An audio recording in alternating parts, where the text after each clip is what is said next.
honra recebê-los aqui no nosso espaço de luta, de convivência e, sobretudo, de formação. Para quem não conhece aqui o Armazém do Campo, o espaço fica aberto também até as 8, servindo cafés, sucos, tem todos aqui os nossos produtos da reforma agrária. Aqui na livraria, o livro está sendo comercializado aqui. Além dele, a gente tem outros títulos relacionados ao tema. Então, fiquem muito à vontade para dar uma olhada aqui no nosso acervo. Eu desejo a todos uma boa atividade. Boa noite. Como a gente não se conhece,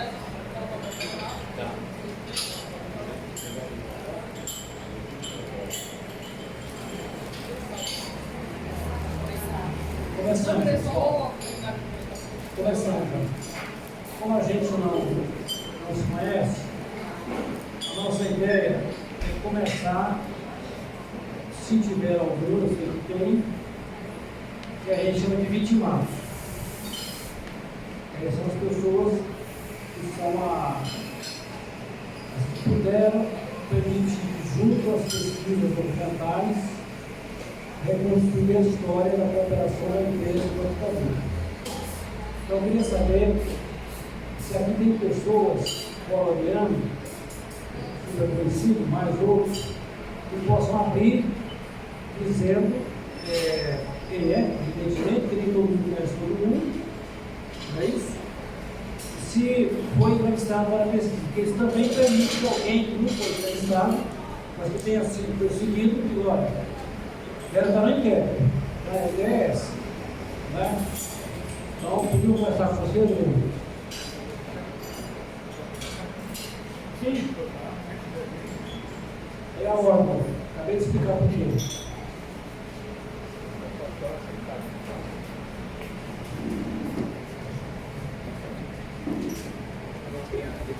Gabriela, aqui, é só a ideia, quem foi, por consequência, ou diretamente, surgido pela comparação da Folha com a ditadura, e fale quem é, se for entrevistado para pesquisa. Outras coisas, se quiser. Bom, vamos lá. Comigo está. Então, presta um pouquinho a capa do livro. Então, vamos lá. Respirar no fundo, né? Nós estamos aqui no bairro aqui na Avenida da Alameda Norte, ao lado da Barão de Limeira. Nada melhor do que esse lugar aqui para 4 quadras. Outro dia eu vi a Ana Paula Goulart, a coordenadora do projeto, falando que a pesquisa era um pouco mais profunda do que só aquelas coisas mais visíveis, mais estereotipadas, que a Folha emprestava os carros e tal, né?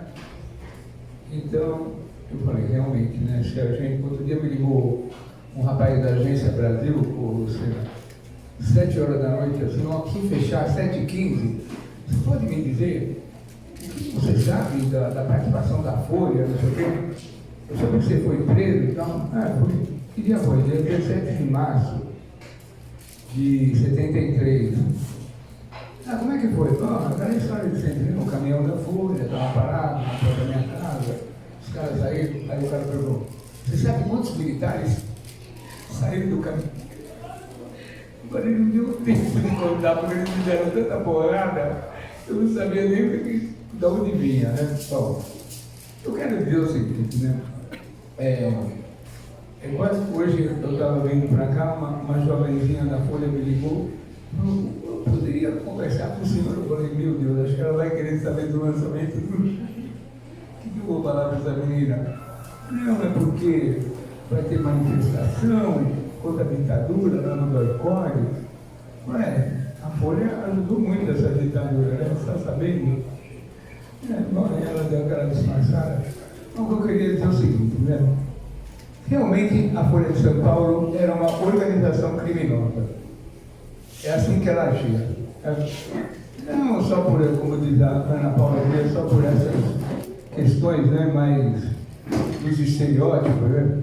Como se emprestar um caminhão pudesse ser alguma coisa assim marginal do Caldeira, né? Ou da empresa que eles contratavam para fazer a locação, como se a Folha fosse, como se tivesse um departamento, como se a Folha da Tarde não funcionasse como uma sede de uma delegacia de polícia. Todo mundo sabe o caso do Paulão Frateschi, que o Paulão Frateschi, na sua segunda prisão, em 73, o pai dele contratou um advogado, indicado que foi pelo pessoal do DOPS, e para pagar esse advogado, o pagamento foi feito no andar térreo lá da Folha de São Paulo. O cara desceu, falou: eu sou o advogado que foi contratado pela sua família e tal, precisa pagar, indicado que ele foi. Lógico, a Folha de São Paulo era tão perto do DOPS, só a gente para não desconfiar que pudesse ter alguma ligação. Mas como é que começa essa história, né? Para mim era um pouco mais do nossa época, que era a época. A Taninha está aí? A Taninha foi embora? Vem para frente, Taninha, por favor. A Taninha Mendes está aí? Taninha Mendes, como essa pessoa é importante. A Taninha Mendes está aí? Taninha, nossa grande companheira da ECA, do Lupe Coutinho, formadora daquele grupo. Bom, na nossa época, era muito comum você ver em carro da Folha de São Paulo e saber que você estava sendo perseguido ou vigiado pelos militares, né? Todo mundo sabia do esquema da Folha, do Caldeira, da estação rodoviária, do poder que aquele jornal tinha. E todos nós sabíamos, quando tinha alguma coisa da Folha de São Paulo, então vou falar na primeira pessoa para organizar meu raciocínio, aí eu vou falar o resto. No dia 17 de março de 1973, eu percebi que eu já estava sendo seguido. Nós voltamos de Diamantina, né? E fiquei quase 3 meses lá em Diamantina. Diamantina, como diz o próprio nome, é a sede do diamante, né? O núcleo maior de diamante do Brasil. Maior, embora os portugueses e os ingleses tenham tirado toneladas de diamante de ouro, ainda é o lugar que você estuda diamante no Brasil. Nós ficamos 3 meses lá e o Alexandre não apareceu. Quando nós voltamos de Diamantina, nós marcamos um encontro lá no Brás, na rua Jolie, no restaurante La Coruña, com Queiroz e com Alexandre. Nenhum dos dois apareceu. Queiroz é o Ronaldo Mundo Queiroz, esse sim, grande amigo e companheiro da Taninha Mendes, irmão dela. Eles não apareceram. Mas em compensação, o que apareceu de carro da polícia que a gente diz é aquelas veraneio, né? Como a gente fala, não é? C14, 16, o que apareceu foi impressionante. E era à tarde, quase à noite, e a gente estranhou que tinha carro da Folha também.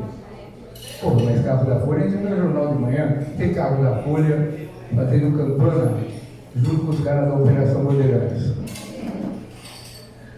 Nós percebemos o cerco, saímos do cerco, né? Antes de que a gente fosse já preso lá mesmo, saímos, desbaratinamos, cada um foi para um lado e tal. Onde fica esse restaurante? Ficava, pelo menos, na Rua Jolie, lá perto da Igreja de São João. Agora é o lugar onde tem a Igreja Universal, o Reino de Deus. Tinha um restaurante na esquina, lá, bom, totalmente cercado. Todo mundo desmobilizou, saiu de casa alguns dias e no sábado que a gente tinha que ir para a USP organizar a recepção aos calouros, né? O ano que entrou a Veroca. O ano que entrou a Veroca, o Marcelo, todo o pessoal que depois vinha fazer a resistência do movimento estudantil, 73. Geraldinho Siqueira estava lá organizando, ia reunir 3.000 estudantes. Quando eu tinha minha companheira, à época, minha esposa, chamava Glete. Nós voltamos da aula, fomos no seu carro. A hora que a gente estava se preparando para ir embora para a USP, tinha um caminhão da Folha de São Paulo parado numa borracharia bem em frente. A Florinha foi lá, mostrei o ponto onde estavam. Eles saíram, invadiram o nosso apartamento. Eram todos militares, né? Da UBAN. Não me lembro quem era o chefe da equipe que estava aquele dia, ainda não sabia identificar essas coisas. E fomos conduzidos lá, fui para uma Opala verde. Me deram uma bomba na mão, puseram um capuz e jogaram no porta-malas. Quando eu cheguei na UBAN, os militares foram embora. E aí começou a tortura, aí que eles me disseram que o Alexandre tinha sido torturado, preso desde a quinta-feira, e estava estribuchando em sangue, saindo sangue pelo nariz, pela boca, pelos ouvidos. E aí eles enrolaram o corpo do Alexandre num tapete, puseram no mesmo Opala verde que eu vi, e jogaram o corpo do Alexandre Vanucchi no mesmo lugar onde nós íamos nos encontrar lá na região Pestana, é o Santo da gente. Lá naquele pedacinho da rua, lá na rua Juri, lá no La Coruña, lá perto da Rua Bressa, lá, aquele pedaço. Aí eles contrataram um caminhão. Eles contrataram um caminhão, que o motorista morava lá na Rua Bahia Grande, na Vila Prudente, na Vila Bela. E o caminhão veio, esmagou o corpo do Alexandre para simular uma luta.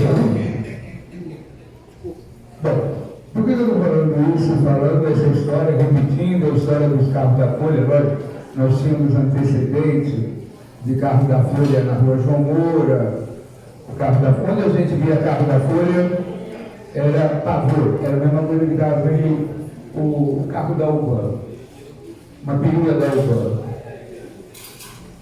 Bom, fiquei 90 dias numa cela solitária lá na UBAN.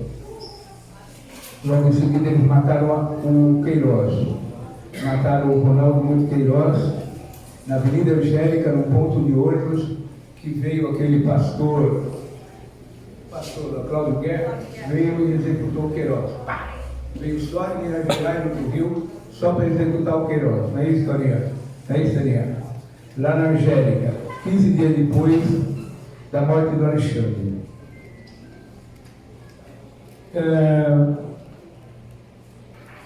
Bom, fiquei 90 dias lá, depois fiquei 45 dias no DOPS, vi a morte do japonês, da justiça comum, e vi a morte do marinheiro Edgar de Aquino Duarte, colega do Carlos que foi morto pelo Fleury e pelo Carteira Preta, Carlos Augusto, o cara que coordenou os acampamentos do segundo exército agora, para o Bolsonaro, Carteira, aquele que aparece de capacete, que foi atrapalhar o lançamento do livro de Marcelo Godoy, lá na Assembleia, Carteira, coordenador dos acampamentos dos militares atrás da Assembleia Legislativa. Era o cara que conversava com os militares dentro do quartel. Agora, Carteira. Bom, eu fiz o presídio de Hipódromo e lá fiquei um tempo. O que acontece mais que eu queria falar essa noite? Bom, depois do Paulo Frateschi, né, que era do nosso processo também, da nossa coisa, o pai dele contratou e o advogado trabalhava lá na Folha de São Paulo. Que foi, lembrei, uma coisa importante que eu nunca tinha falado. O meu pai era um pequeno comerciante lá na Vila Prudente. Minha mãe, uma simples professora de escola estadual, mas gente muito conhecida. Uma manhã, o major estava muito louco, o major que eu falo é Ustra. Ustra estava muito louco, me arrancou da cela e falou: você vai ligar para sua casa e falar para o seu pai, parar de ficar falando coisa de política, que você está preso aqui, o cacete, vereré. Me levou lá para o pátio, pus um orelhão, depois um orelhão, Ligou para casa, atenderam e falou, olha pessoal, toma cuidado, que eles estão sabendo que vocês estão se movimentando e tal, eles estão ameaçando, não respondam nada, mas toma cuidado. Assim que acabou o telefonema, eles foram procurar meu pai. Foram procurar meu pai e foram acharcá-lo, extorquí-lo, tirar dinheiro, indicar, como fizeram com o pai de Paulo Fratteschi, indicar advogados da confiança dele e dos militares para que eu pudesse ter um processo mais calmo. Né? Isso eu vim só descobrir muitos anos depois quem era esse grupo. Contei para você, né? Fizeram meu pai comprar um apartamento. Os Bedran, os delegados Bedran, obrigado da Folha, Bedran, na rua Zé Getúlio. Então, como eu estou falando para vocês, não era uma coisa pequena, era uma enorme organização criminosa, enorme. Lógico que eu me estrepei pela minha curiosidade, porque você fica 90 dias lá na UBAN, você fica, a maioria do tempo eles só abriam a janelinha daquela cela forte, daquele cofre, à noite. E os carcereiros vinham conversar com a gente. Tinha um carcereiro, o Lungarete era apelido, né, por causa do rapaz que havia passado por lá como preso. O Lunga era negro, da ditadura Vargas, um militar, morava no Rio. E ele vinha para São Paulo, tal, ele ganhava bem, uma diária fantástica, porque ele já era torturador na ditadura Vargas, mas ele estava numa situação rebaixada, ele era carcereiro. E toda madrugada ele falava, pode abrir a janela, era uma janelinha desse tamanho, pode abrir a janela aí, que a gente pode conversar. Aí eu falava, Lunga, fala uma coisa, toda vez que eu vou ser interrogado, eu vejo um cara operando rádio lá, quem que é aquele cara? Ele falou, é o Bosquilha. Falei, o Bosquilha, quando ele é Bosquilha, o cara do rádio é. E por que aquele cara da seleção, já fui processado por isso, mas vou falar de novo, vou segurar essa. Por que aquele cara da seleção está sempre lá na sala do rádio? Ele falou, o goleiro, é? É. Ele é o despachante do nome aqui. Falei, puta que pariu, o cara é o despachante, é? Mas despachante como? Todos os carros que a gente tira de vocês, ele legaliza e passa no milico. Eu falei, porra, o cara faz isso, né? Onde é a agência de... Onde é que despachante? Não, ele tem uma lojinha de carro aqui na Vila Mariana. E ele, além de ser vendedor de carro usado, ele é um cara que limpa os documentos para a gente. Todos os carros de vocês, a gente põe na... Eu falei, pô, o cara tá bonito, hein? É o da confiança dos homens. Ele falou, você não sabe. Ele fez um acerto com a GM que todo oficial pode tirar Chevette ou Palma sem pagar imposto. Ele arruma. E ele é o cara que fez a GM projetar a perua veraneiro especial. Falei, putz, cara, é tudo isso? É o cara da GM aqui dentro. Ele que arruma carro para nós. Falei, minha nossa, ele e o cunhado dele. O cara que depois virou deputado lá do Tatuapé, né? Então, e depois quando eu saí da prisão, esse jovem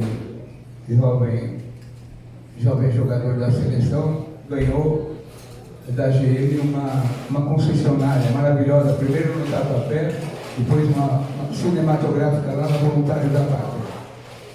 Bom, tudo isso fazia parte do esquema de carros, né?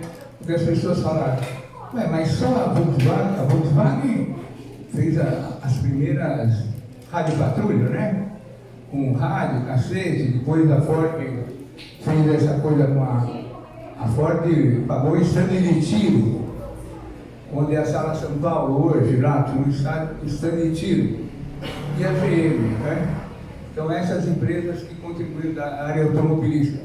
E depois a GM, quando enfrentou a questão corporativa, porque depois o primeiro-ministro do Indústria e Comércio do Lula era o cara da Auto Latina que criou o tal empréstimo corporativo, que era comprar carro sem imposto. Ideia incubada com esse senhor que era o cara da seleção brasileira. Estou falando tudo isso, porque lógico, depois a gente vai aprendendo, vai saindo, vai vendo todas as ligações, né? E ainda falta a parte das notícias. Como é que o pai do Ivan Seixas, do Joaquim Seixas, aparece no jornal Folha da Tarde como morto, estando vivo?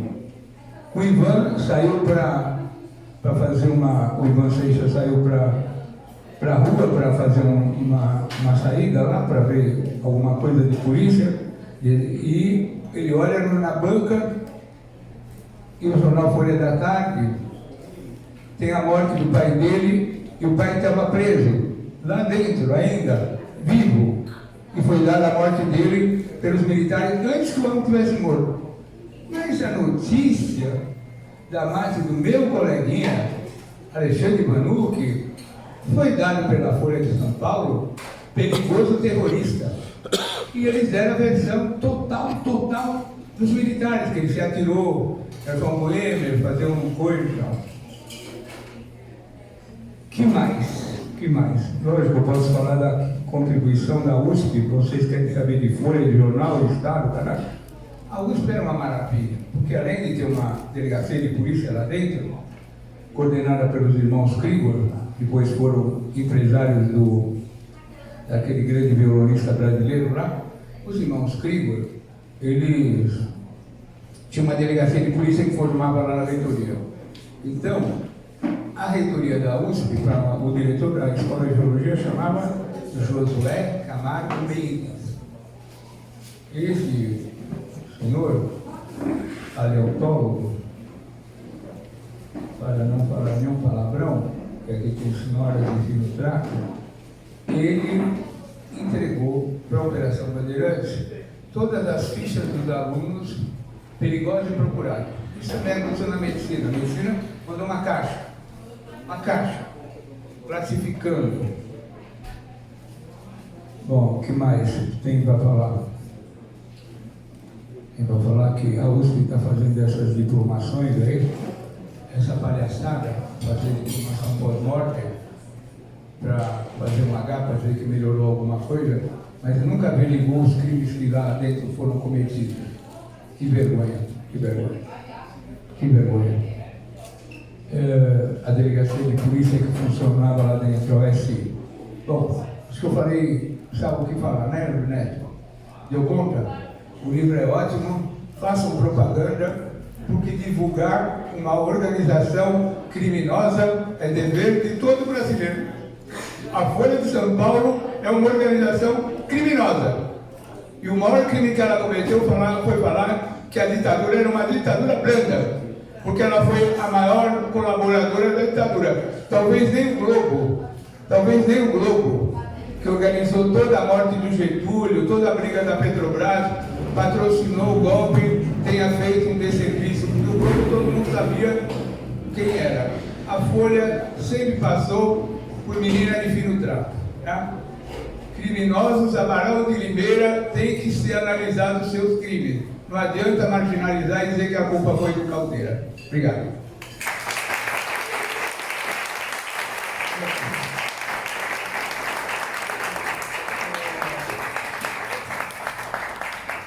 Bom, eu acho que o depoimento do Adriano cobre quase todo o espectro, claro. Precisa depois de ter treinamento, ter algumas oitivas. Mas eu queria que os próximos fossem muito concisos, porque nós temos 1 hora para sair daqui. Exatamente 60 minutos para sair daqui. Então, é muito importante, eu não posso ser antipático com ninguém. Eu sou obrigado a dizer o tempo que nós temos. Nós temos 60 minutos para sair daqui. É que fecha às 20 horas. Tá? Então eu queria. Nós temos 5 minutos do contexto da situação. Temos, em princípio, as pesquisadoras teriam 30 minutos para falar, aí nós aqui reduz para 20, talvez menos. Depois está o companheiro Ney ali, da associação, que está lutando por reparação, que é meio da casa também, que vai falar que é da eleição do MST. E depois as entidades presentes aqui. Então, assim, nós temos que realmente, então, por favor, possibilidade de conduzir. Eu não posso ser indelicado com ninguém. Agora, o mais difícil do mundo é cortar um sentimento. Raciocínio lógico você pode até cortar. Mas um sentimento, uma expressão, como fez o Adriano, é uma coisa impressionante. O Adriano tem outra qualidade.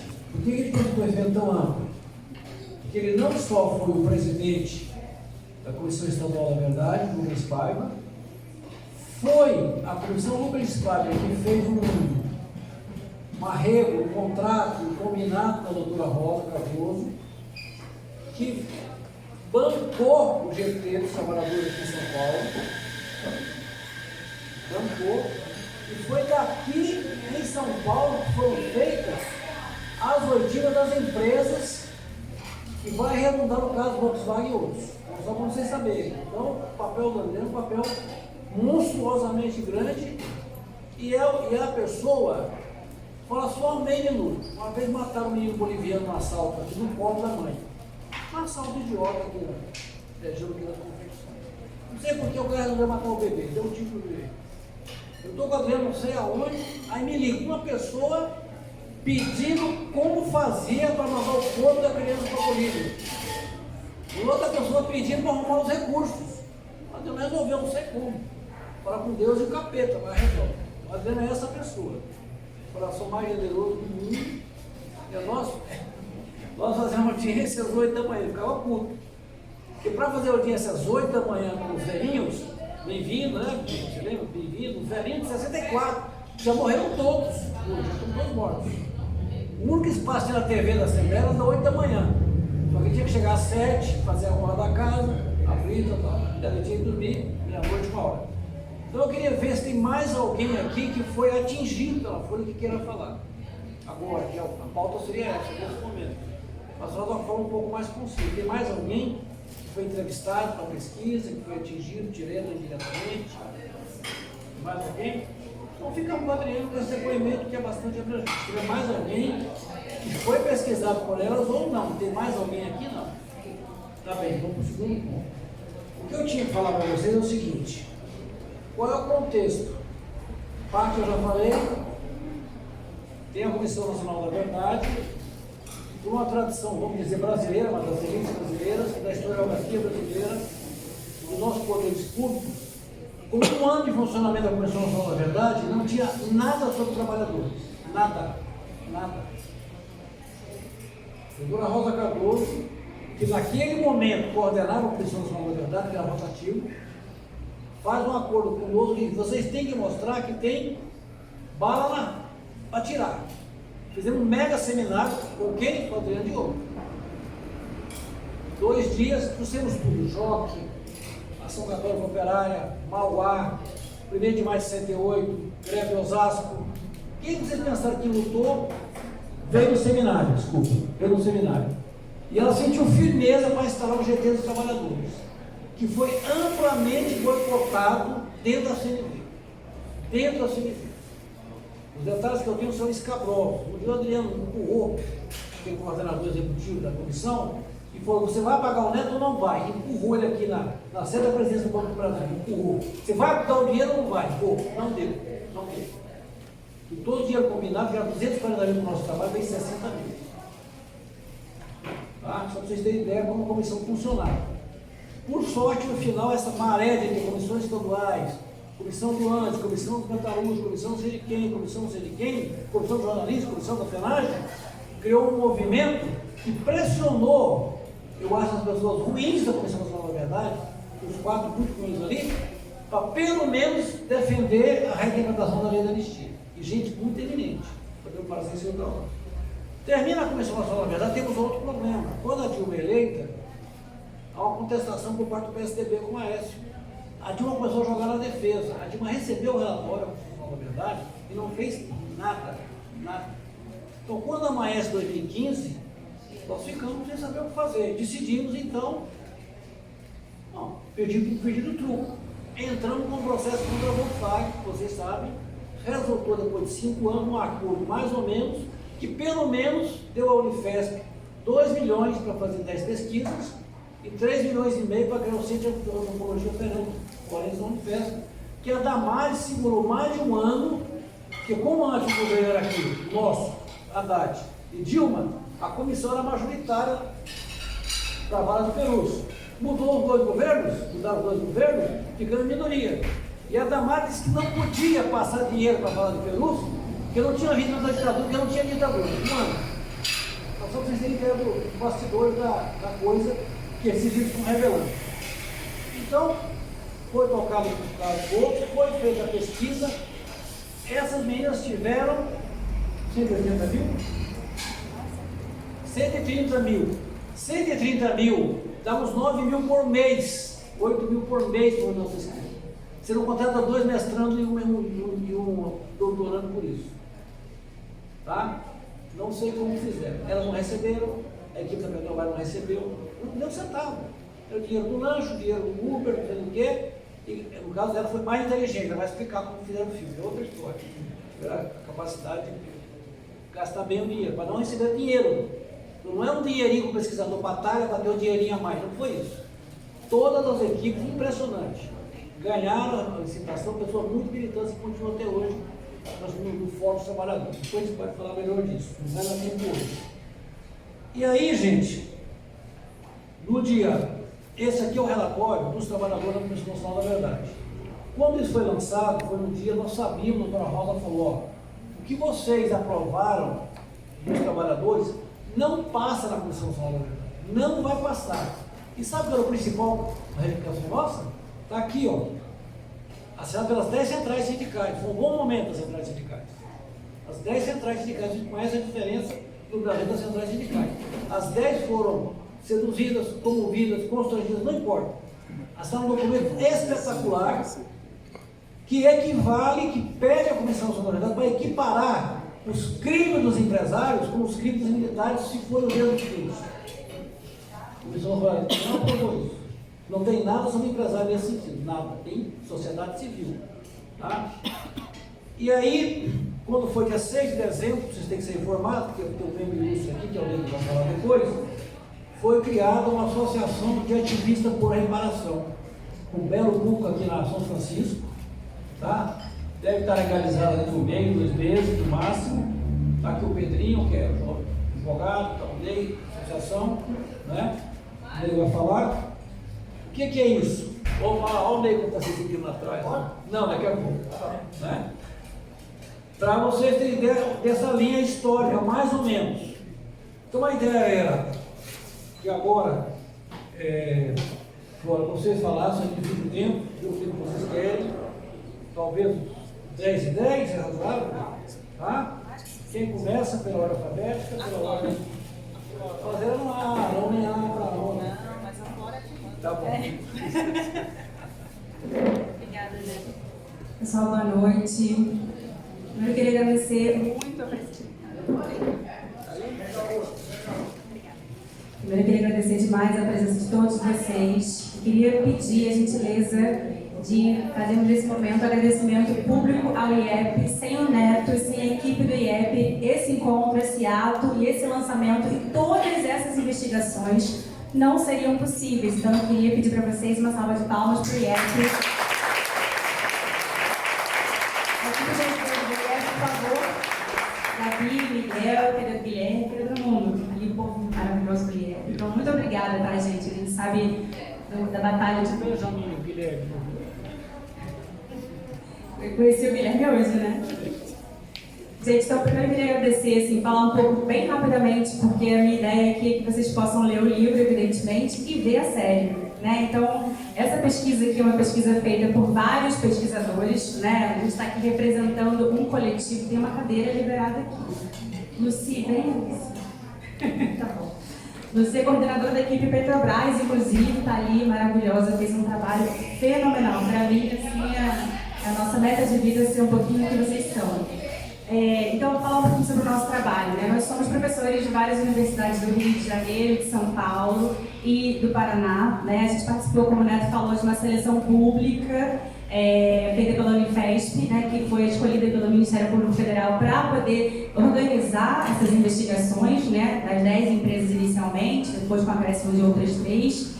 E nós formamos uma equipe, né, que é formada pela Ana Paula Goulart Ribeiro, e eu espero que ela chegue a qualquer momento fazendo uma entrada triunfal, porque ela estava presa na Dutra, ela teve que vir de carro, então espero que ela chegue aqui em algum momento, senão a Amanda e eu vamos representá-la aqui. Temos o professor André Bonsanto Dias, da Universidade Estadual do Maringá, o professor Lucas Pedretti, da Universidade do Estado do Rio de Janeiro, a professora Joélia Rochot, da Fundação Casa de Rui Barbosa, Amanda Romanelli, da PUC aqui de São Paulo, e a consultoria jurídica do Fernando Norato. Por que eu faço questão de começar falando esses nomes? Porque a gente sabe que uma investigação desse porte, com essa especificidade, não seria uma investigação fácil de fazer, né? A gente começou essa pesquisa com um grande desafio, que era falar mal, entre muitas aspas, as pessoas que eu ouvi, né? Obviamente que a gente não está falando mal, mas a gente estava investigando uma empresa que conseguiu fazer um reposicionamento de imagem muito eficiente, né? Quando a gente fala de jornal mais progressista, de grandes veículos progressistas no Brasil hoje, quase sempre as pessoas referenciam a Folha de São Paulo. E é muito interessante, né, que o jornal, hoje, depois de toda a investigação que a gente fez, eu falo sem dúvida nenhuma que não há comparação da colaboração do Grupo Folha com a ditadura em relação aos demais veículos e empresas de comunicação no Brasil. A Folha é inequivocamente o veículo que mais colaborou editorial e operacionalmente com a ditadura. E isso eu falo sem medo de errar, né? Mas ainda assim a Folha conserva essa característica muito positiva, né? As pessoas pensam num jornalismo mais arejado, as pessoas pensam, evidentemente, que ela dá uma rateada aqui ou ali, mas ainda assim é a Folha de São Paulo, né? Muito em função do que a Folha fez na abertura política. Ele sabe que ela conseguiu, né, ouvir ali os sinos do final da ditadura e reposicionar sua imagem muito bem.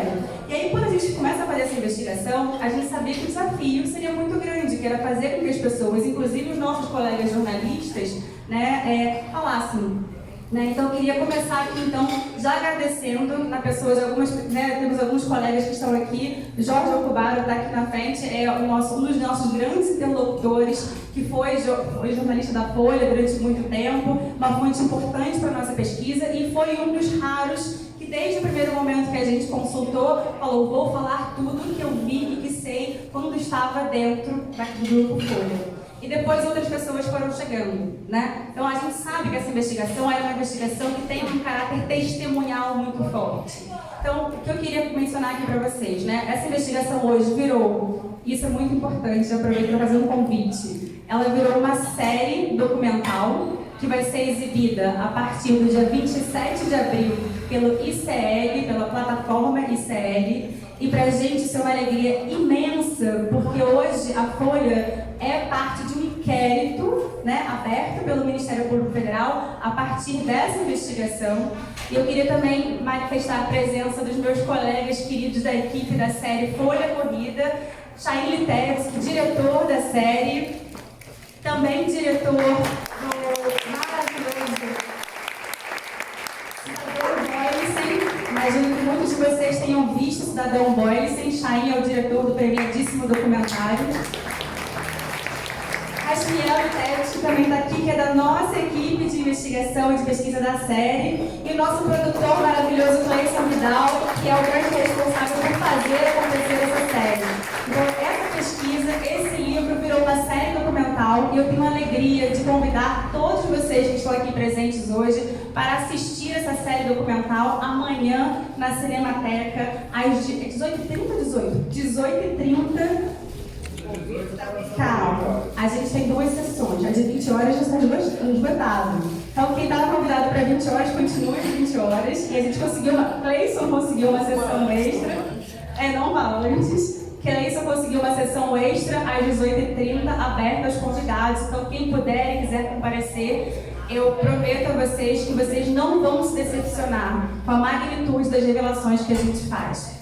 Então, só para finalizar um pouco aqui minha contribuição e passar para a Amanda, são muitos agradecimentos que a gente tem que fazer, mas fundamentalmente o que eu gostaria de destacar essa empresa, a Folha de São Paulo, precisa ser confrontada com o seu passado recente, né? Durante a produção dessa pesquisa, durante a produção da nossa série, a gente tentou contato com a Folha de São Paulo para que a Folha se posicionasse, falasse alguma coisa e efetivamente a gente só recebeu silêncio. A Folha se manifesta da seguinte maneira: tudo o que a gente tinha para dizer a respeito do que a gente fez ou deixou de fazer já foi dito, a gente não vai se pronunciar. Isso é no mínimo um desrespeito com aquelas pessoas que lutaram, com as pessoas que não puderam mais estar aqui, mas que efetivamente foram vítimas diretas e indiretas de toda a estrutura que a Folha colocou a serviço do DOI-CODE, do DOPS e da ditadura. E aí, para destacar alguns pontos que eu acho que são interessantes da pesquisa, que vocês vão encontrar neste livro e também vão encontrar na nossa série, a gente pode falar sinteticamente. A Adriana mencionou aqui, né, o empréstimo dos carros de entrega de jornais à repressão pela Folha de São Paulo. A gente conseguiu comprovar que esses carros, essa história, né, que todo mundo sempre falou, né, muitos de vocês certamente já ouviram essa história há 10, 15, 20, 30 anos, né, mas isso parecia quase uma lenda urbana no jornalismo. Dizem que a Folha já ouviu falar nessa história, né, só quem estava lá na militância sabia que não era lenda urbana, coisíssima nenhuma. E a gente conseguiu, então, encontrar muitas evidências de depoimentos, inclusive de pessoas do DOPS e do DOI-CODE, que confirmam que a Folha emprestava carros para a repressão. E como fazer? Como era o modus operandi? A chave na ignição, em que lugar, que hora chegava o motorista, como é que era todo esse processo. Então a gente não tem mais só, entre muitas aspas, os testemunhos dos vitimados e das pessoas que estavam ali acompanhando esse tipo de coisa acontecer. A gente tem também relatos em primeira pessoa, na qualidade de eu vi, de agentes do DOI e do DOPS de São Paulo. E isso é muito significativo e coloca essa suspeição sobre a Folha num outro patamar, né? Além disso, como o Adriano mencionou também, a gente conseguiu comprovar vários processos de extorsão, né? Sobretudo a partir de 2 figuras, né, Amanda, que são altos delegados do DOPS. Inclusive, a Vilma deve estar chegando a qualquer momento, ela foi inclusive interrogada por um deles, que era o seu interrogador e também seu colega de trabalho na Folha, que era o Dr. Quais. Eram 2 delegados do DOPS, né? Eduardo Quais e Roberto Quais, ou Eduardo Quais, ambos contratados por Otávio Frias de Oliveira, vinculados a seu gabinete para atuarem dentro da Folha de São Paulo.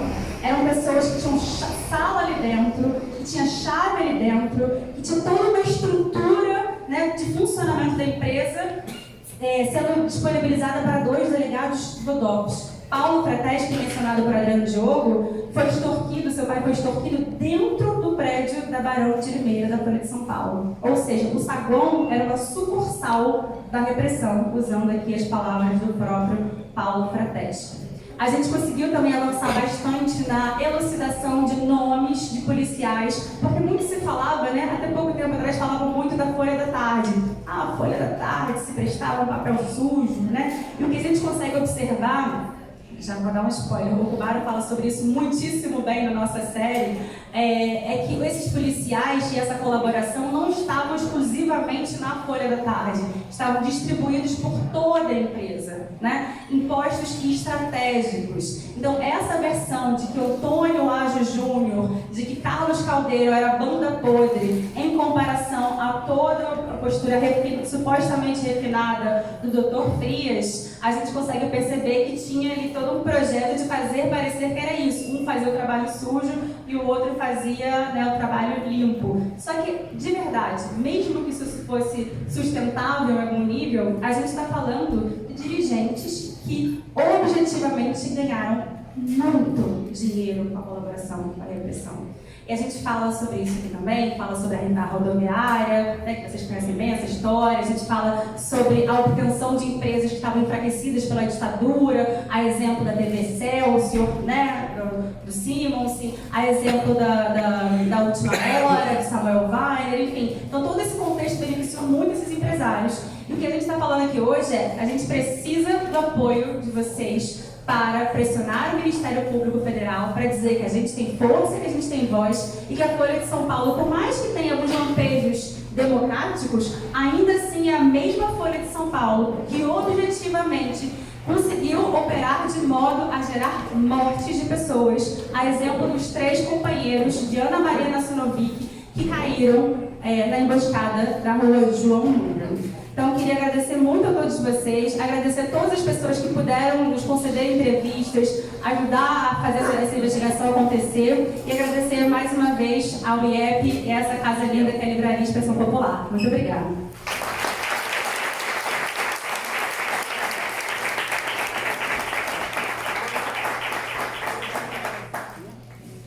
Gente, vou ser breve, né? Porque eu sou muito esperta, é uma tática. A Flora fala, dá um show e eu só pego a rabeira para agradecer a todos vocês, né?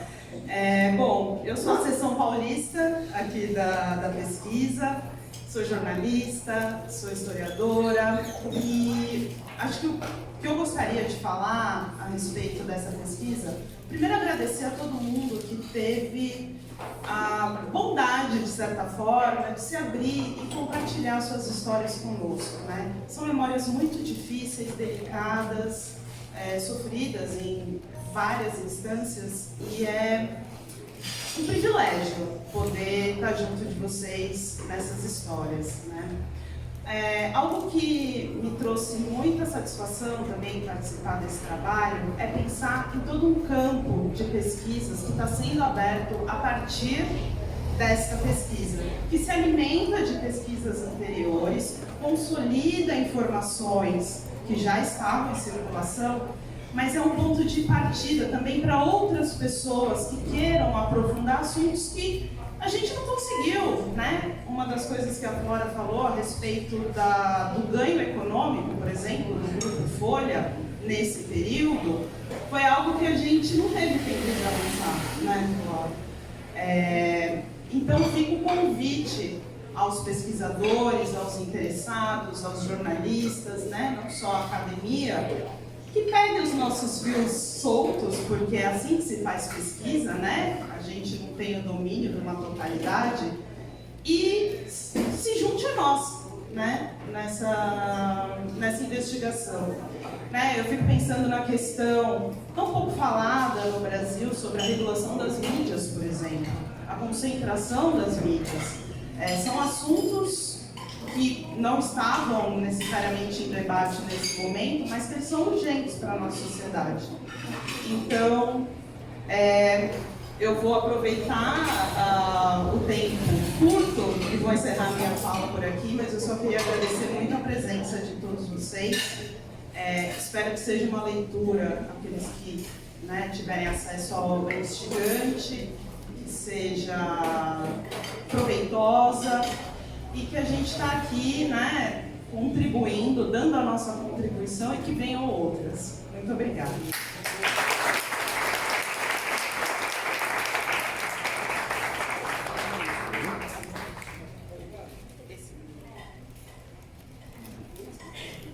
Só uma pergunta? Desculpa aí. Pega o microfone. Pertinho da boca. Onde está o microfone?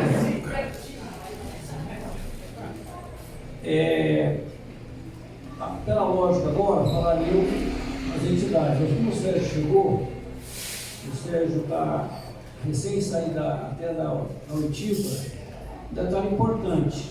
Nós tentamos participar da primeira oitiva da Vilma, faltando 1 minuto para começar, a procuradora ela me viu lá na tela, o nosso advogado, o doutor Pedro, que está na associação, pediu para participarmos, ele, eu, tal. E ela falou, o inquérito é sigiloso. Então nós não sabemos por que o inquérito é sigiloso. Nos parece que não é uma orientação geral do Ministério Público Nacional. Porque em Minas, por exemplo, eu assisti as oitivas, para acompanhar durante os estados. Então, esse é um problema para resolver. Então, se realmente o inquérito da Folha vai ser sigiloso, vamos ter que colar um advogado em cada audiência. Não é? Só para dizer, o caso vou, se o Ministério Público não saber como conduzir, nós não podemos falar no oitivo, nós podemos acompanhar. Muito acompanhar. Tá? Só para vocês saberem os percalços que a gente tem no dia a dia, nos poderes. Né? Sérgio, se acertar aqui, ó. Quer o que pega melhor para a turma? Não. Boa noite a todos. Primeiro, pedir desculpas pelo meu atraso. Estou vindo da Câmara Municipal. Tivemos uma grande reunião com todas as entidades, ao lado do Sindicato dos Jornalistas, o Sindicato dos Professores, os advogados, o Sindicato dos Engenheiros, o Instituto Vladimir Jorge, o Instituto Elifas Andreato, etc. As entidades que vêm promovendo já há 3 anos as atividades lá na Praça Vladimir Herzog. Então, a primeira coisa é convidá-los que no domingo, vai ser um domingo especial, antes de ir para a Paulista, passem lá para almoçar. Quem pode paga, quem não pode pega. Então, lá na Praça Vladimir Herzog, a partir das 11 da manhã até as 2 da tarde. Então, nós tivemos uma reunião com a presidência da Câmara, fazia 5 anos que a gente não era recebido, finalmente. Então, foi bem segura essa reunião e esse espaço de memória, de celebração e de manifestação da cidade continua. Já vai fazer 15 anos e a gente continua. Então, todos convidados. Sobre o que eu tenho a falar aqui, é 2 minutos, não é isso? 3,5. 3,5. Então, o que eu tenho a dizer? Meu nome é Sérgio Gomes, eu sou jornalista, formado em 73, trabalhei durante 5 anos na Folha de São Paulo, depois saí de lá e ajudei a criar com o Laerte, mais outro grupo de 10 pessoas, o Alboré, e essa tem sido a minha vida. Durante esse tempo que eu tive na Folha, basicamente eu fui um repórter simples, jovem, início de carreira da agência Folhas, que, para quem sabe como é que funciona a imprensa, era exatamente o nível mais baixo de qualificação profissional que se exigia, que era uma agência que fornecia material para os outros veículos do grupo. Folha da Tarde, Notícias Populares, Gazeta Esportiva, Cidade de Santos, Gazeta. E, portanto, era o reportariado do dia a dia da cidade. E eu trabalhei lá de 73 até que fui preso em 5 de outubro de 75. Me metia muito pouco na política, vamos chamar jornalística, ou as lutas que se travavam para a conquista de comando, de editorias, etc., porque, afinal de contas, o meu interesse não era esse, eu não tinha nenhum interesse de ser jornalista. Meu interesse era atuar politicamente, do jeito que me parecia possível e necessário, sobretudo depois do golpe do Chile, que se viu que eu podia cuidar de tapeçaria, jornalismo, medicina, advocacia, mas que a coisa grande era a coisa da política, era a coisa da política. E aí tem sido a minha vida. No dia 5 de outubro, eu fui ao Rio de Janeiro, recolhi dinheiro com amigos para entregar para o João Guilherme Vargas Neto, que estava na clandestinidade, jurado de morte, teria sido um dos mortos se ele não tivesse conseguido escapar. Então eu fazia isso, uma vez por mês eu ia ao Rio de Janeiro, levar dinheiro. E numa dessas descobriram e me prenderam a mim e ao Valdir Quadros, que era o presidente da juventude do MDB da época.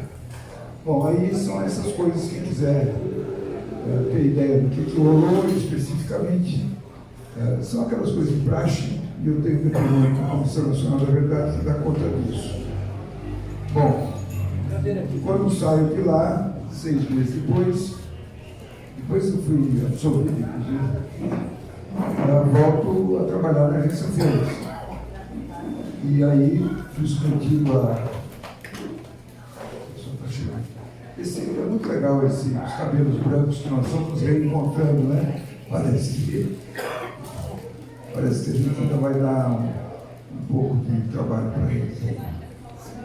E, portanto, na volta, eu passei um mês chegando no horário e não me davam pauta. Quem dirigia a agência Folhas era um cara chamado Luiz Carlos, que era jornalista e delegado de polícia.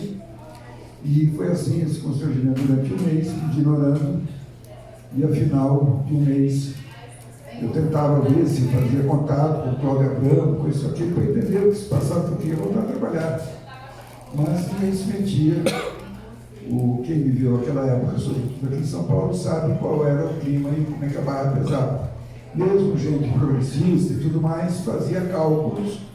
Então, uma coisa era ser solidário, outra era ser calculista. Muita gente ficou calculista nessa época. Fazia gestos de solidariedade, mas prudente. Ninguém ia se expor necessariamente, aparentemente.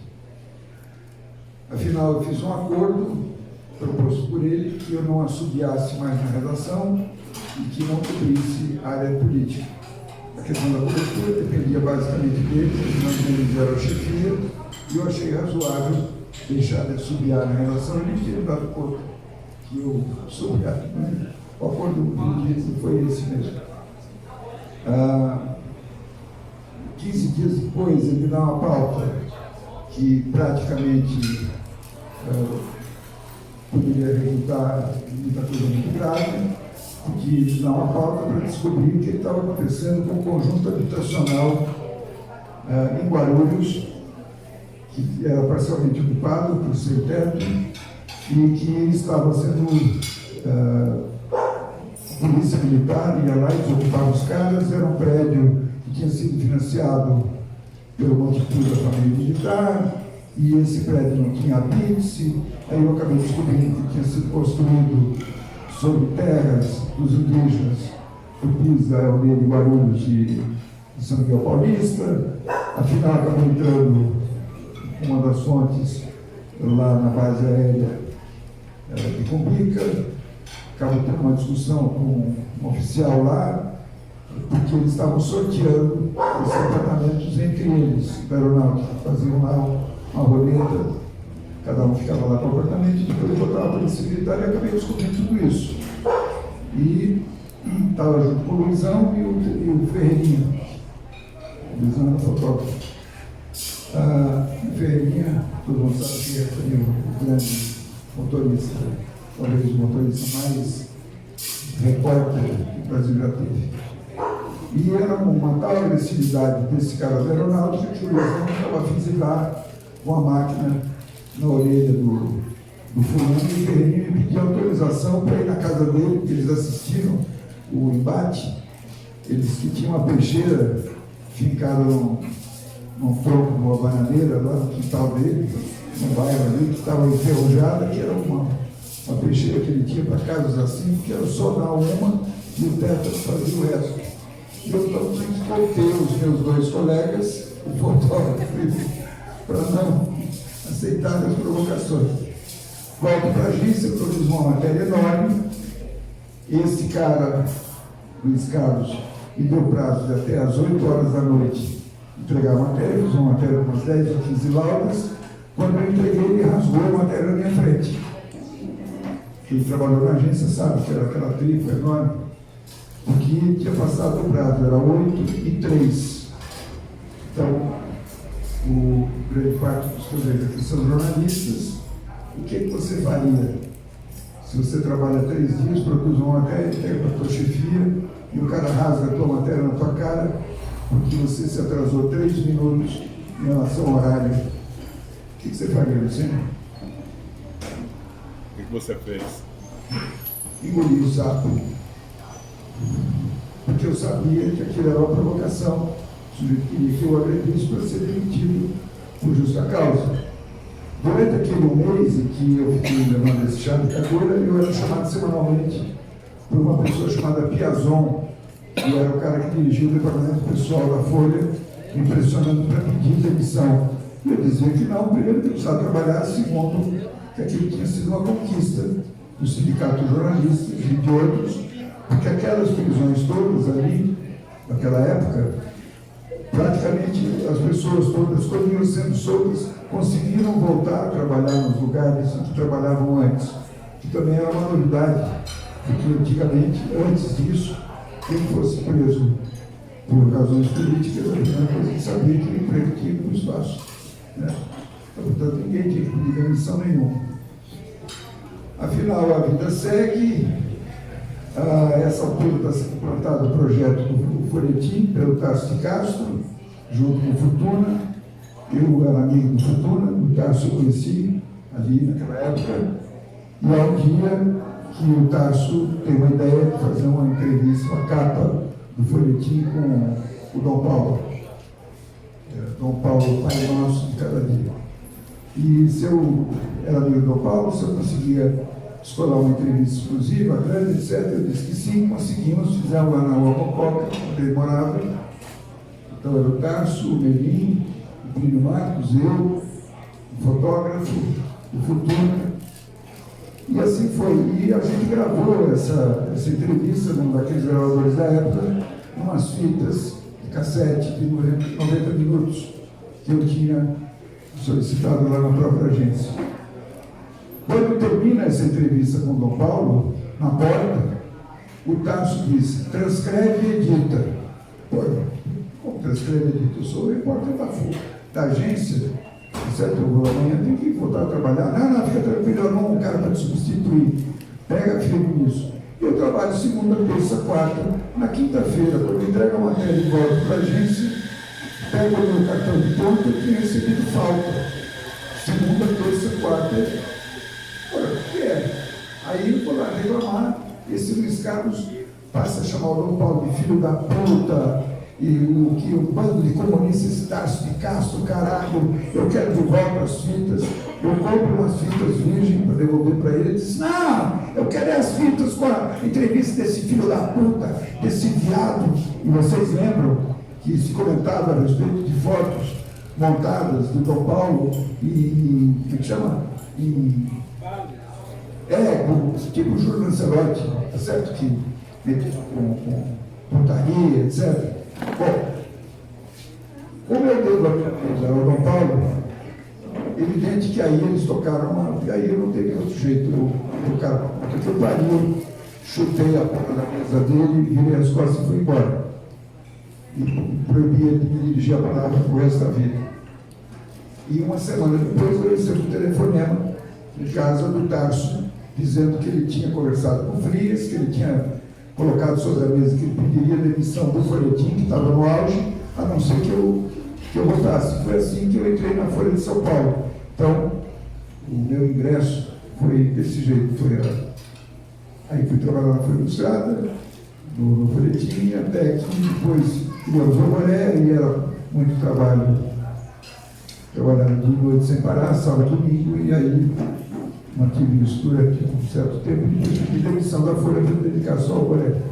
E foi basicamente isso que eu botei para fora, que é o meu caso pessoal. Não sei nada de viaturas, não era da minha época, não sabia nada da política interna da Folha, porque eu não me preocupava com isso, como eu disse aqui, repito, o meu interesse era de outra natureza, de militância política geral. Num certo sentido, eu não estava ligando para isso, eu achava que isso era uma atividade menor. E foi isso, basicamente, isso que eu disse também nessa oitiva de agora dessa semana. Acho que a Folha de São Paulo me deve desculpas. Ela tem que explicar por que é que ela me demitiu em janeiro de 76 por abandono de emprego, quando eu estava preso. Eu só fui saber disso quando a minha filha, que se formou em Direito na PUC, resolveu que eu seria o primeiro cliente dela, e aí é que ela começou a entrar com a papelada nas questões da anistia, porque eu não tinha ligado para isso, eu tinha mais o que fazer, e além do que eu achava na época que isso era uma coisa boba, eu não tinha nada que cobrar nada do governo sobre isso. Aliás, tinham sido essas circunstâncias durante meu tempo de prisão que eu conhecia as melhores pessoas do meu tempo. Então eu tinha que agradecer de algum jeito o fato de ter sido preso, e não pedir nenhum tipo de indenização, era o que eu achava. Na hora do levantamento dessa papelada é que se vai lá aos registros e aí se descobre que eu tinha sido demitido para abandono de emprego. Durante esse tempo todo, a Folha de São Paulo não deu um telefonema para minha família, não visitou, não constituiu advogado, Lucas simplesmente me ignorou. Mais tarde, eu não vou estender isso aqui, porque aí não sei se tem interesse. Eu podia botar mais coisas, mas fica com a minha folclórica.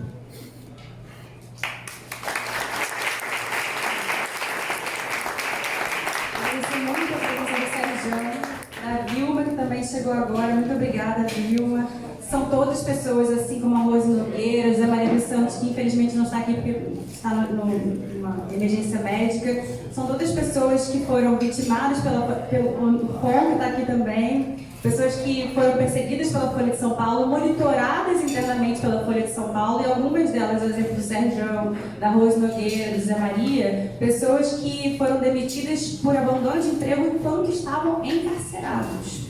Né? Quem é que tem um abandono de emprego quando está encarcerado? Como é que você vai trabalhar? E no caso da Rose Nogueira, ela já estava de licença maternidade, né? Isso é outro detalhe. Exato, falsificar, exatamente, boa lembrança, né? Falsificar, inclusive, a data da licença maternidade. E essa figura que o Sérgio comentou aqui, né, que era a pessoa que trabalhava nos recursos humanos da Folha, Oi? Antônio Piazzon já não está mais aqui entre nós, felizmente, né? Que o diabo tem. Ele era um rato de falsificação, né? Sempre a assinatura dele lá nas fichas funcionais de vocês. Então, obrigada mais uma vez, Sérgio, por estar também representando os trabalhadores perseguidos pela Folha de São Paulo.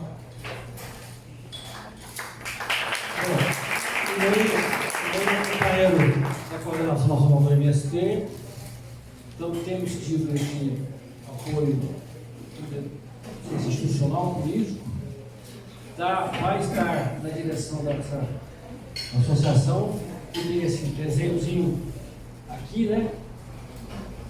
Muito bonitinho, porque o Mira pegou bem o espírito, a justiça meio dormindo, e aqui os trabalhadores e alguém com pinta de advogado, querendo sacudir a justiça, não, vai acordar, e a palavra sempre é reparar já, que a mesma palavra desse cartaz, em 2015, foi lançado para aparecer em todo o Ministério Público, com apoio do companheiro Suplicy, que era secretário municipal de Direitos Humanos.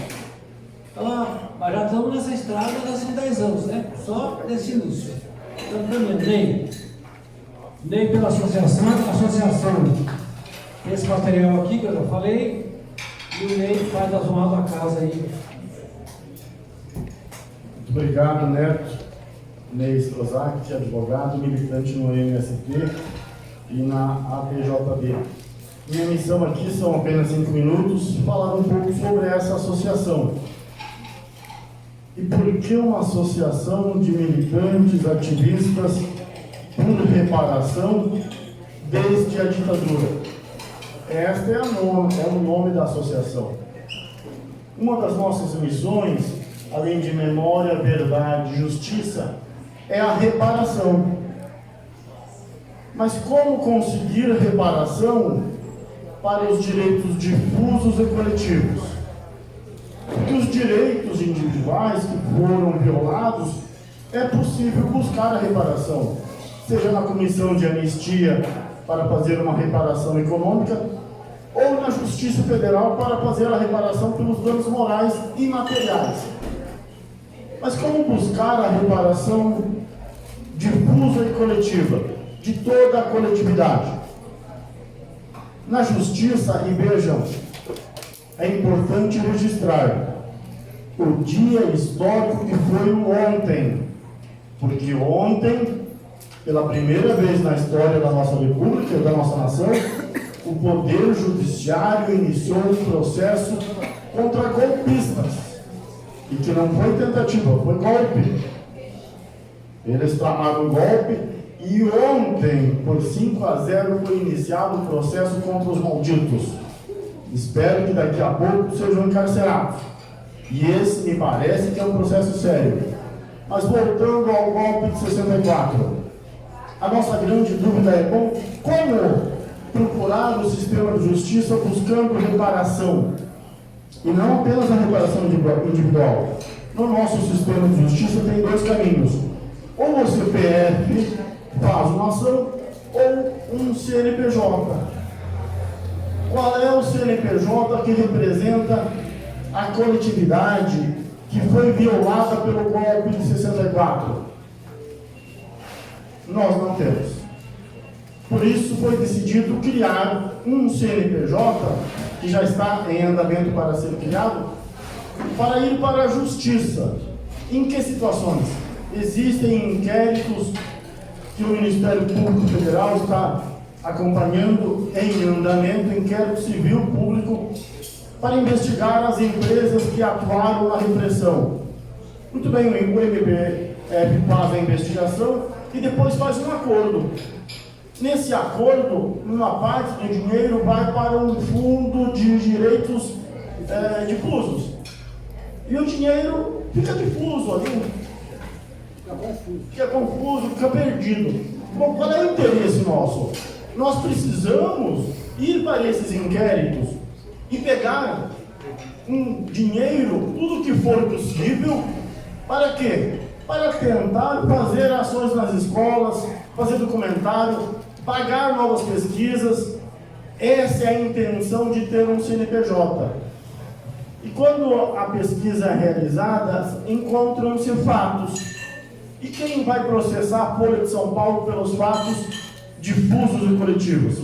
Sem um CNPJ não é possível. Por isso convencemos o Neto e convencemos outras pessoas que é necessário ter um CNPJ para ir para a justiça, buscar a reparação coletiva, a reparação difusa, onde todo mundo é interessado.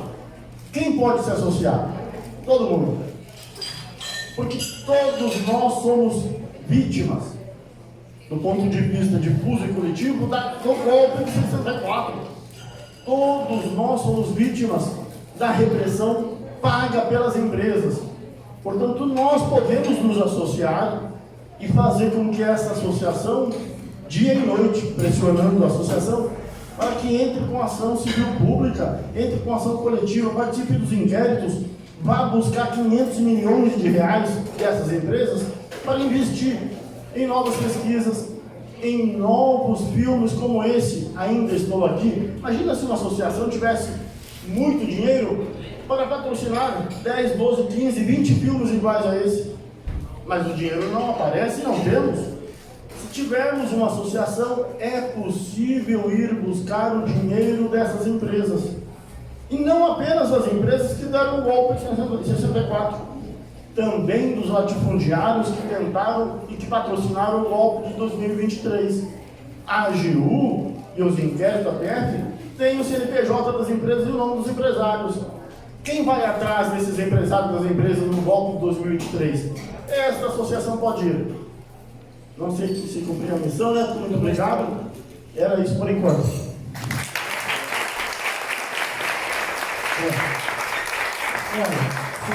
Tem muita gente ilustre aqui, mas a Carla, da Unifesp, ela fica em pé, Carlinhos. Essa pessoa aí, aparentemente frágil, ela, o período do Edson, coordenaram as pesquisas, tá? Pela Unifesp. Então, administrar esse pouco dinheiro, né, para administrar bem, pelo Seminário Nacional, estamos caminhando aí. Eu queria, até porque eu acabei, viu, Adoro? Presta atenção na conversa aqui. Marcelo, eu só consegui terminar seu livro há uns 15 dias. Eu fiquei no cachorro, né? Tem que ler, gente. Custa caro, mas tem que ler. Os livros estão caros. Tem que ler. Se não ler, não vai. Eu digo assim, para entender o Brasil, tem que ler Chico de Oliveira, crítica da razão dualista, além de outras coisas. Para entender o que aconteceu na ditadura, tem que ler Cachorro. Tem que ler esse livro do Guarani. É uma coisa devastadora. Cara, você é um belo pesquisador, além de outras coisas, viu? Além de uma pessoa muito generosa. Obrigado pela presença.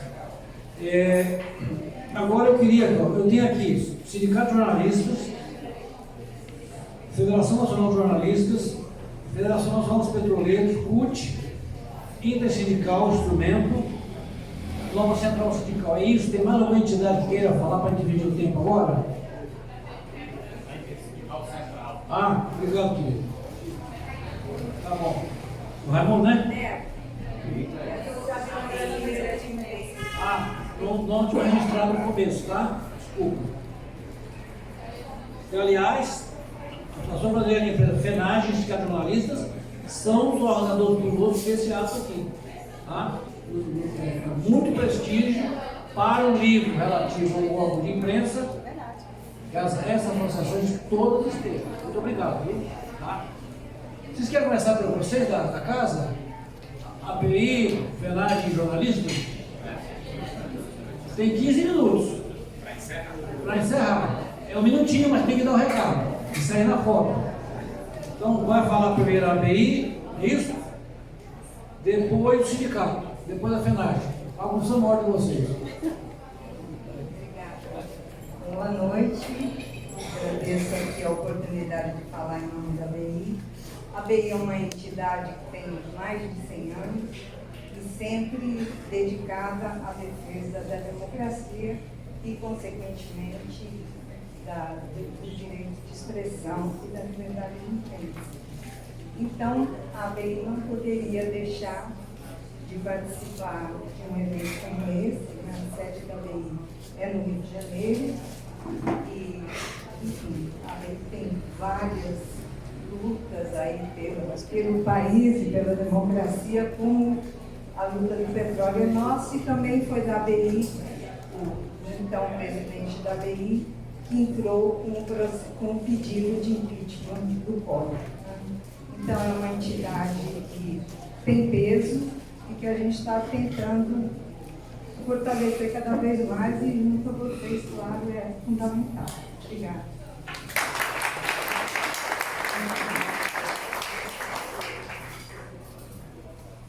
Bom, pessoal, fala aqui, tá bom.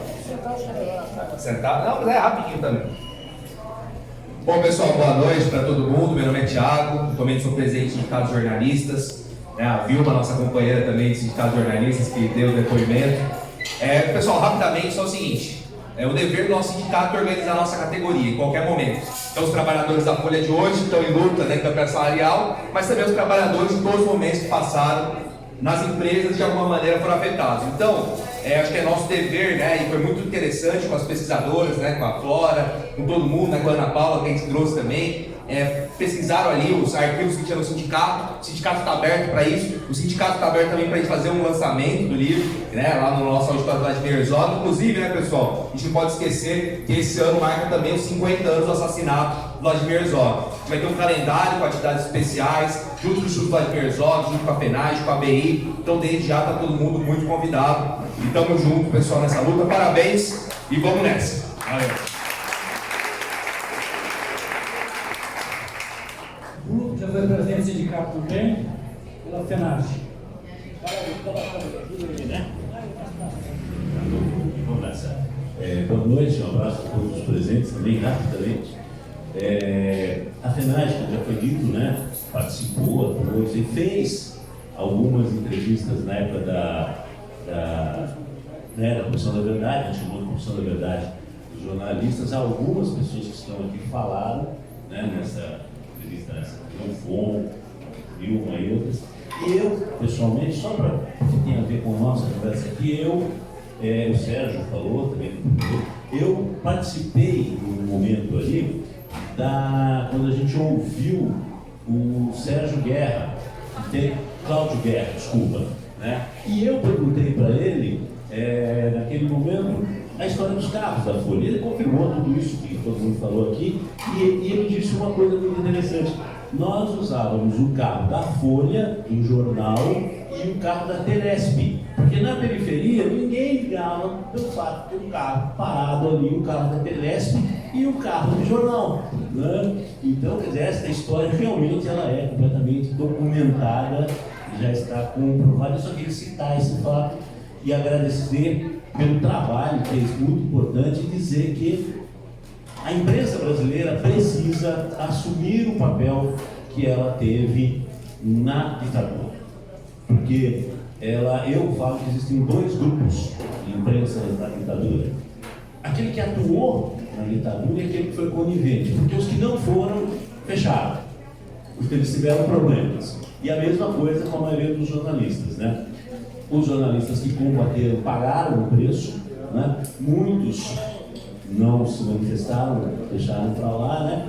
Mas há um contingente muito grande de jornalistas vítimas que a gente também precisa recuperar, precisa louvar e precisa chamar a atenção sobre essa questão profissional, e aí sim a questão dos trabalhadores, né, é importante que a gente se encaixe aí. É isso aí, muito obrigado.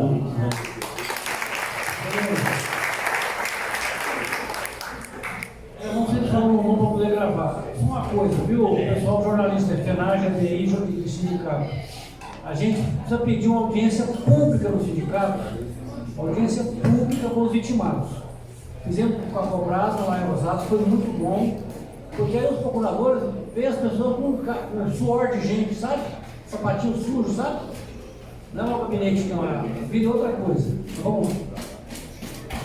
Gente, boa noite, meu nome é Sidney Mello, eu estou aqui com o companheiro também, Johnny Cecílio, nós somos da Federação Nacional dos Petroleiros. Hoje a FNP representa a maioria dos petroleiros, empresa, né, que também é a Petrobras, está também, né, junto com as demais, sendo parte da pesquisa. Então, para a gente participou lá no Largo 2 de Julho, a gente apoia e, acima de tudo, aqui não é um simples livro, né, aqui é um trabalho para que o que a gente viveu lá de 64, essa coisa inescrupulosa não se repita, né? Ações como esse tipo de filme. A gente apoiou também lá na nossa cidade, lá no interior, já tem um ato, né, contra o presidente, enfim, da direita. A gente ofereceu um filme no sentido, o que a gente podia contribuir. E eu sei que vocês fazendo isso aqui, e as pesquisas que virão, principalmente da Petrobras, né, que é uma empresa que hoje é orgulho do Brasil, mas a gente tem que expor essas vísceras do passado para que isso não se repita. E contem com a Federação Nacional dos Petroleiros, que a gente sempre vai apoiar tudo que se referir à democracia. Obrigado.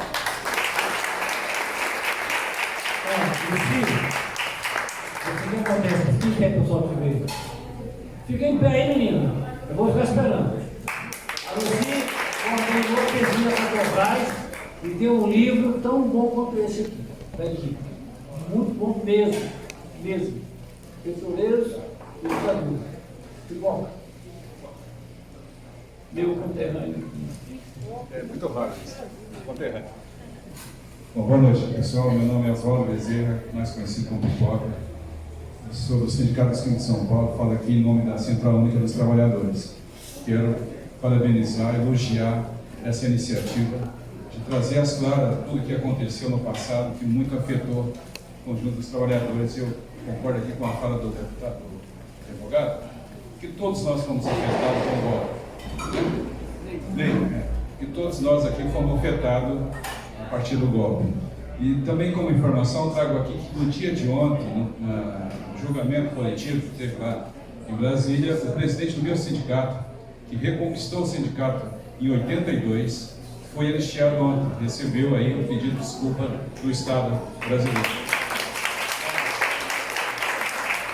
Todo esse estado de coisa que nós estamos vivendo hoje é fruto de muita luta, de muita persistência do conjunto de vários companheiros cabeça branca que aqui estão e de outros que já foram. E é isso que eu tinha aqui a dizer. Muito obrigado.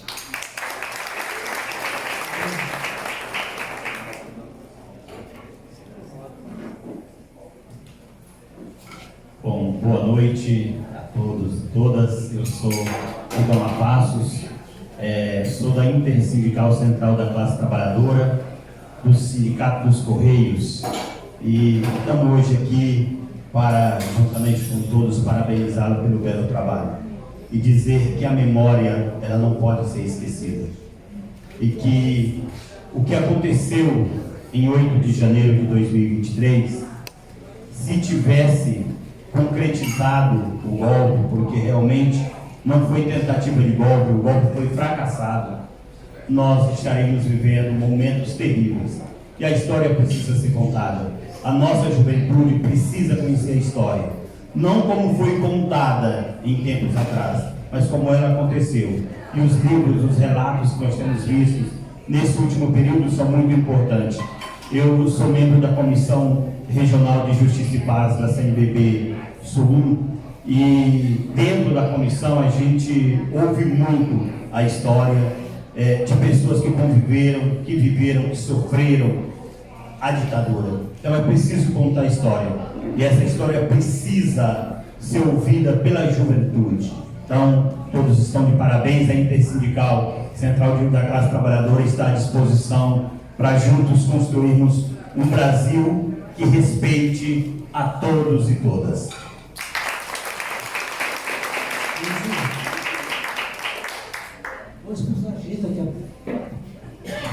Boa noite a todas, a todos.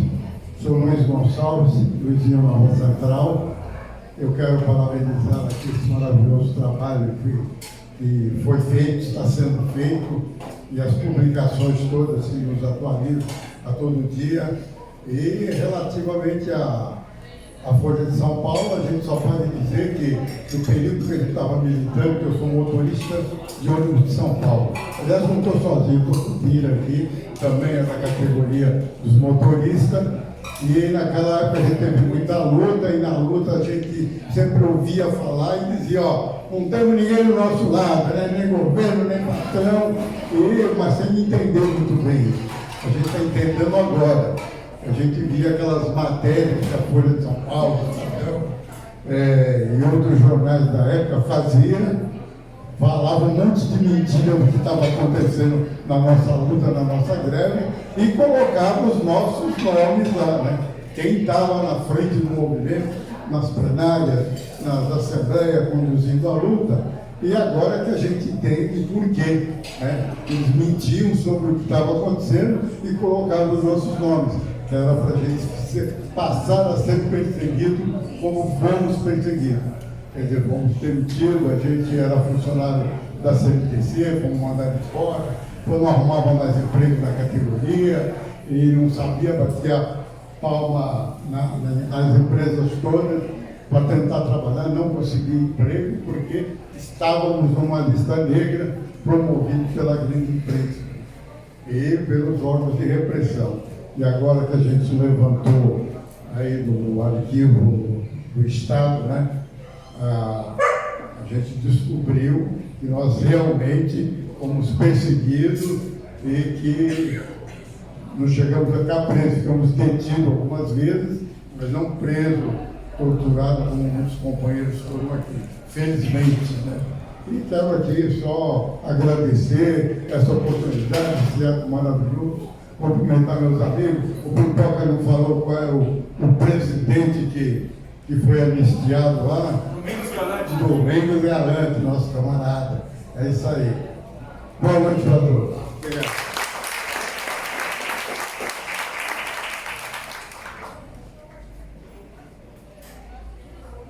Boa noite, companheiros, companheiras. Meu nome é Gabriel, eu sou da Intersindical, instrumento de luta e organização da classe trabalhadora. Estamos firmes junto com o IEB, trago as nossas recomendações aí da coordenação geral e também dizer um depoimento de um trabalhador. Eu sou trabalhador da Sabesp e lá em 2005, né, jovem entrando na empresa, e numa área operacional de vistoriar a rede de esgoto aqui do centro, né? Me recordo que tinha uma grande obra de reforma ali da Estação da Luz, e quando o pessoal começou a vistoriar a rede de esgoto da Sabesp, começou a descobrir ossadas de desaparecidos da ditadura. Então veja, na época eu era jovem, ainda não tinha todo esse conhecimento, depois fui para o movimento sindical, mas hoje eu acho que também a gente tem que cobrar dessa grande empresa, que hoje está na mão do capital, foi privatizada pelo Tarcísio, porque tem muita história lá dentro, né? Então tem que se cobrar também, assim como a Folha de São Paulo tem que ser responsabilizada e dizer em alto e bom som para os ditadores da antiga que tem que ter punição e reparação, e para os golpistas de agora tem que ser sem anistia. Saudações, companheiros. Agora está reclamando que não vai ter tempo de assinar os livros, mas tem um convite. Porque não estava aqui, você falou. Pessoal, mais um motivo, né? Eu sou baixinha, né? Mais um motivo para vocês irem amanhã na Cinemateca Brasileira, amanhã às 18h30, teremos uma sessão da série Folha Corrida, né? Já falei aqui, já manifestei a presença do nosso diretor, Chain Litevski. A série está, sem falsa modéstia, muito bacana. Ela conseguiu fazer todo um percurso contando a perseguição aos trabalhadores, o empréstimo de carros, benefícios econômicos, a contratação de policiais com detalhes, documentos, histórias absolutas, algumas que você já conhece de ouvir falar e outras inéditas. Então, é uma sessão para pessoas conhecerem essa história e ajudarem a repercutir para que a gente possa gerar impacto no inquérito civil público que está aberto contra a Folha hoje. Então, 18h30 na Cinemateca começa a sessão, então se vocês puderem chegar um pouco antes para garantir os ingressos, vai ser muito bom. E aí, como a gente tem que daqui a pouquinho encerrar mesmo, né, Neto? A gente já está aqui no limite do limite, a gente vai ter mais vendas de livros lá, evidentemente, mas quem quiser levar o livro também, a equipe vai estar em maior peso lá amanhã, não seremos só eu e a Amanda. A gente pode também fazer as dedicatórias caso vocês desejem amanhã também. Muito, muito, muito obrigada a todos vocês. A gente queria, quando a Flora ligou para combinar a data possível, porque a data foi em princípio por causa do filme, e elas não têm dinheiro para viajar. Tem que ser dois eventos que não prejudiquem o outro. Eu peguei o ônibus lá, o IEP, vim aqui, Maura, cadê a Maura? Em 15 minutos eu falei, Flora, vai ser a expressão popular, assim, assim, assim. Mandou vídeo. Agradecemos assim imensamente Mauro, o dono da casa.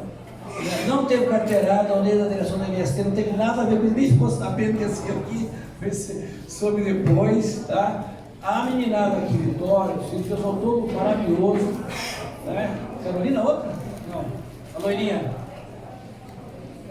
Assim, espetacular. Tudo que foi possível nós tivemos aqui. Infelizmente está fechando, temos que sair. Eu proponho que a gente dê uma salva de palmas a tudo isso que está acontecendo aqui.